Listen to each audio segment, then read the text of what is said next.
What is up, everybody? This is Brian, the Toyota guy over here at Fred Anderson Toyota in Asheville.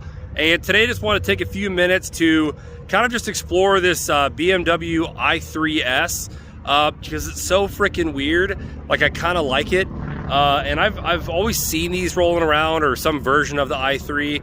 And this is the first time I really actually got a chance to like look at one. And I'm sure if I haven't really been in one, most of you haven't been in one either. Probably nobody watching this video even cares about ever wanting one of these. And I'm not saying I do either, but it's kind of neat, kind of weird, and I figured I would just showcase some of that weirdness. So I am by no means the expert on these. If anything, I am really just a novice on what the heck these even are. I was actually really confused. I always thought these were an all-electric car, and I guess primarily they are, but there are some versions that have what I guess BMW calls a range-extending gasoline engine, which this one actually has. Again, I didn't even know that until I was at a gas station here like yesterday and saw one of these filling up, and my mind was blown. I had no clue that there was even an option for a gas tank or anything on these. And again, me not being the expert, so I'm sure I'll be corrected, to my knowledge, the way that the system works on this is it's not a traditional hybrid, meaning I don't think that you can drive on just the gas engine. I'm pretty sure that gas engine is more so just a generator for the hybrid system, or for the electric system, because I guess these normally have like somewhere between 140 and 150 miles of range on them normally, unless you get the gas extender where it has about 126 or so miles. It's definitely less with the gas extender, although overall mileage goes to about 200. So 200 miles of range total. I guess somehow the combination of gas and electric is actually pretty good, especially you know, for something that's a daily driver that maybe you take out, you know, a couple hours down the road on a road trip or something like that. But really what I just wanted to kind of point out is just how freaking quirky these things really are. So let's go ahead and start off right here with the keys. So I own a BMW. The shape and overall design of the key, like the way it's got the arch and everything, that's pretty normal. But the fact that it's like this flat wedged shaped key, definitely not typical for most keys, and not typical for most BMWs. So just something, you know, weird to even kind of start out with. You know, it's kind of like the Tesla keys or something where it uses like a credit card type thing. So that's weird thing number one. Of course, we've kind of spun around the car a couple times. You know, the styling in general is quirky on these. I've always been at least intrigued by all the weird glass dimensions and lines and things that are going on with this. If you look on the back here, the taillights are like really not even normal taillights. They're actually built into the hatch. You can actually see there's no individual taillight assembly. It's literally just built into the hatch. So it's kind of like this is like a piece of, it's not glass, well maybe it is glass, and then there's just cutouts for the lights. So kind of an interesting design there also. I've always thought these little cars are so funny because, you know, I'll give BMW credit. They don't really, like, they hide this fact really well. But if you look at this car and you actually check out the tires, it has like some of the skinniest tires that I've ever seen on a car. They're almost a little bit like a motorcycle tire. In fact, I'm pretty sure I've seen motorcycle tires that are wider than these. You know, again, here's the front tire. You can just see how narrow it is. You don't need a big, huge tire on this. And obviously they want a smaller tire for better fuel efficiency or for better range. But what I think is really impressive is there's no angle from this car that actually showcases the skinny tires, at least on this trim. Maybe it's got different body cladding. But I mean, even looking right here on the fender, it's like beautifully hidden. This fender flare just completely covers, but even looking at the rear, and they've got the wheel fitment right where it actually kind of looks like a little bit of a, you know, almost like a stuffed in tire. Even if you look at it from the rear, they intentionally have that rear tire stick out from the back of the bumper, so it actually gives like that BMW, you know, meaty styling, even though when you really get in on it, it's just a thin little tire. So at almost every angle, you can't even tell. So kind of a weird quirk I thought I would share. But now the fun stuff is really when you get inside these things.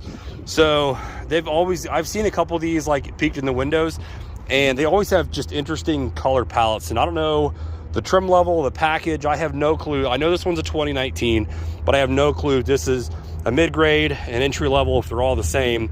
But it's got a really interesting combination of imitation leather. I'm pretty sure they recycled like my grandmother's couch from the 70s and used the fabric here.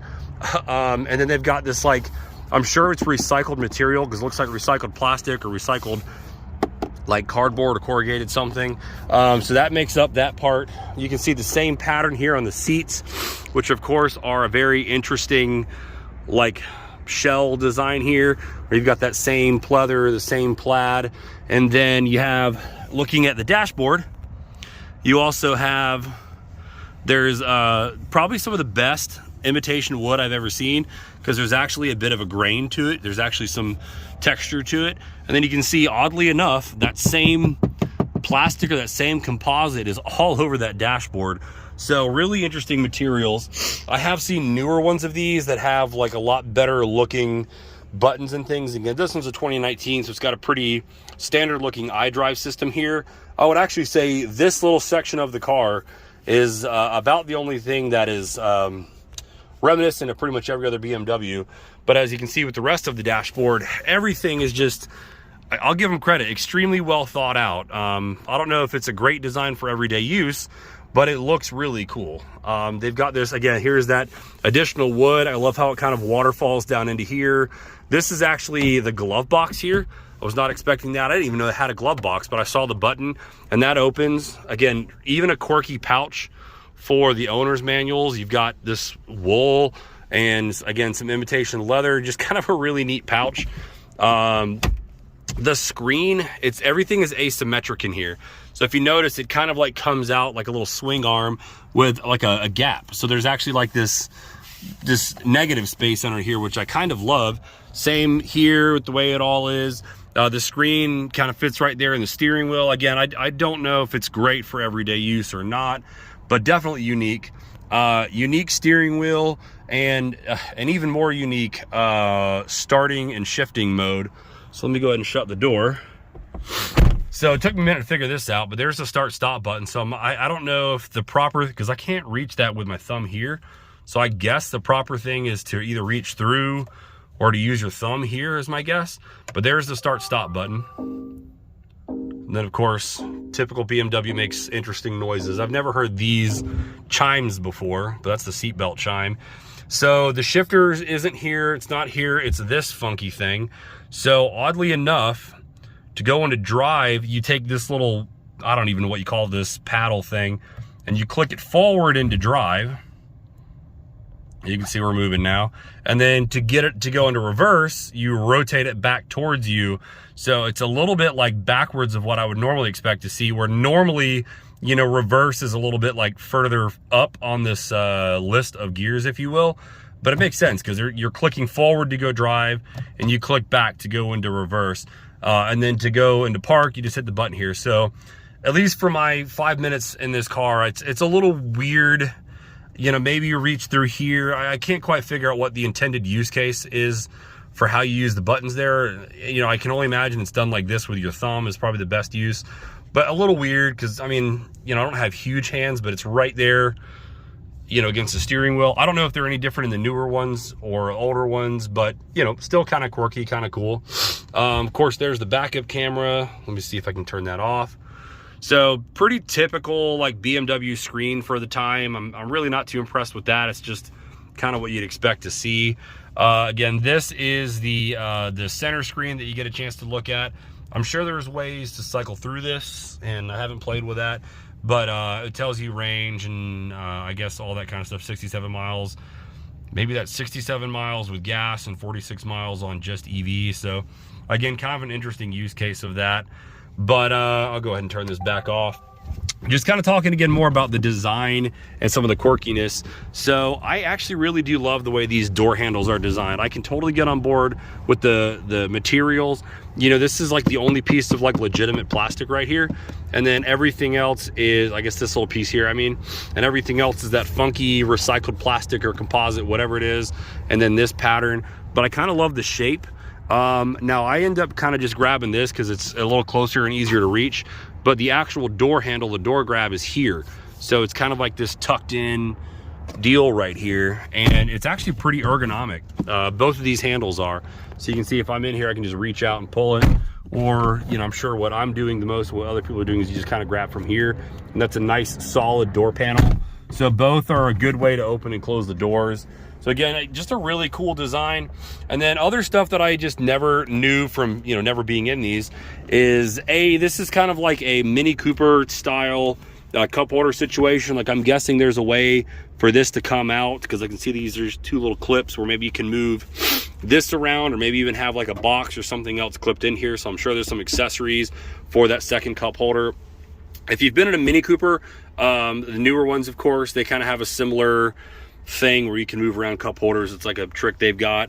There's this open floor here, and then there's this weird little strap here for, I don't know, storing some paperwork or something in. Obviously nothing that you want to have loose around your feet. The floor mats in this one specifically are, of course, even just weird in their own right. They've got the same pattern somehow, or almost the same pattern as what's on the seats, but it's a rubber floor mat.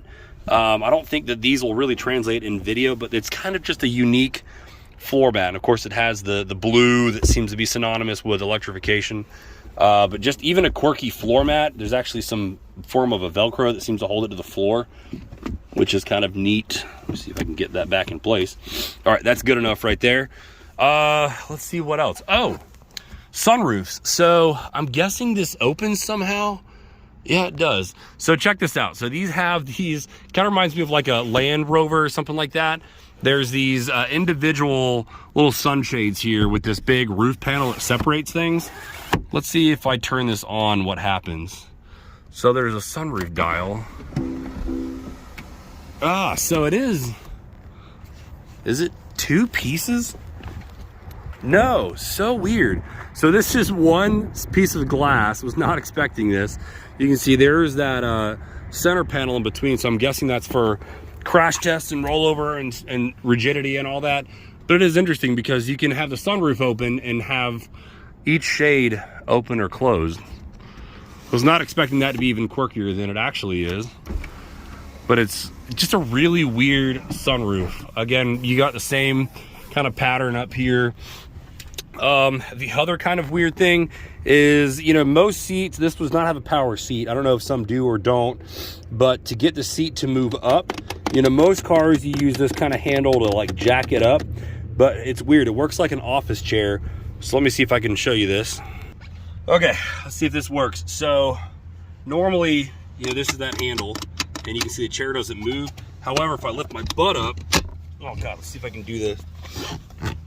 There we go. So it's got like a little bit of a spring tension to it. Oh God, I can barely get in.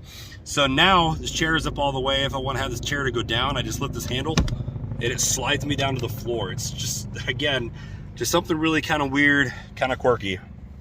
Now, while we're over here talking about materials and different things, can't believe I haven't talked about this so far, but I don't know if this whole entire chassis is carbon fiber, but if you look right here, there's exposed Kevlar, carbon Kevlar, or carbon fiber, or something very much like the, I guess like the i8 has got that same composite shell. But of course you can see it's got these suicide doors to get into the back seat, very much like an FJ Cruiser or like many cars before it. The back seats look just as nice as the front, maybe a little bit less leather. I don't really know who's fitting back here, but I guess technically there are seats. You do have these interesting headrests that can fold down, which I actually really like. It's really smart because a lot of these things just get in the way. So I guess another just a quirky thing about the i3. And then if I open up the hatchback again, just to kind of show you the space, even though it's a small car, it's got a halfway decent storage area. It's about like a Spark or a Yaris or one of those. Really, there's not much cargo space, but it's good for the size car. Oh, this is interesting. It's like a tag isolator or something like that. But you can see, I imagine the seats would fold down and it's got a lot more storage that way. So decently practical with the back seats down. But I think that's really gonna be all the weirdness that I could spot. I guess I could show that this is the port for the charging. I guess it supports fast charging as well.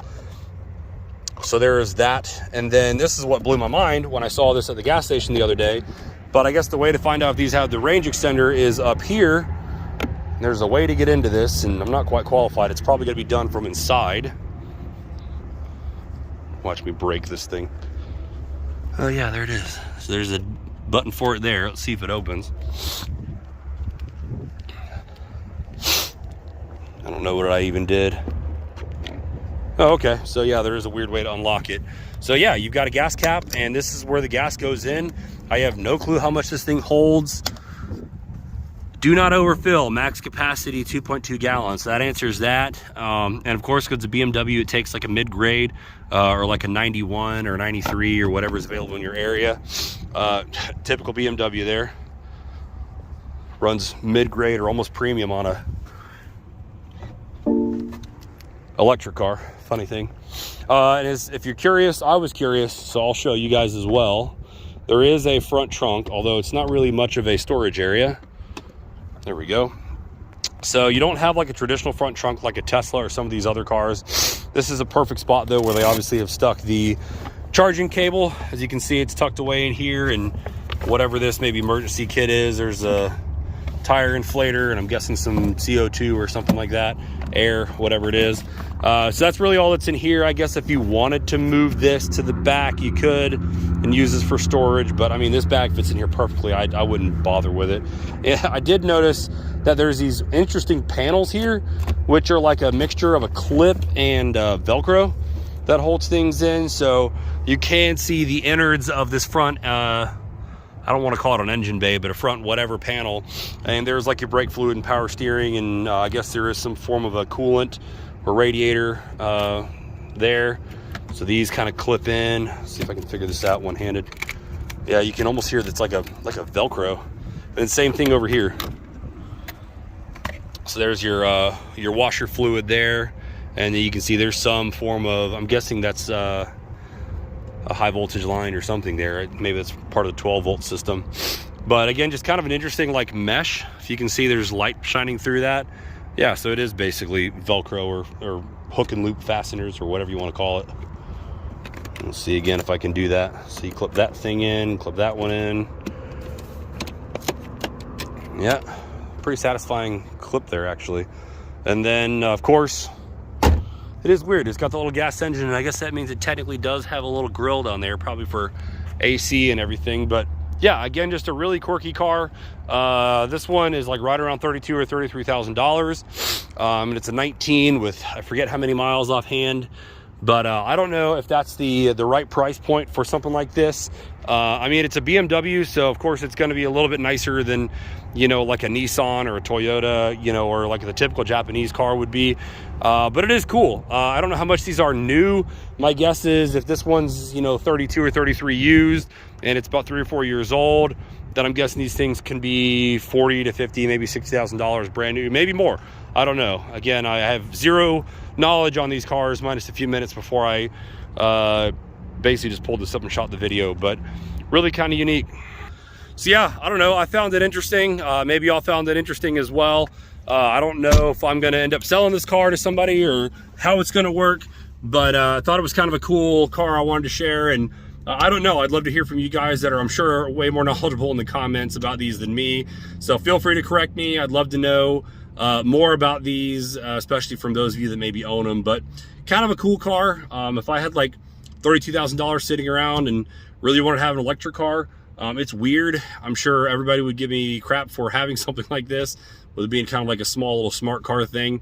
But I can kind of get behind it. I can respect all the design quirks and all the materials, and it's a very intentional car, which is why I do kind of like this and wanted to share it.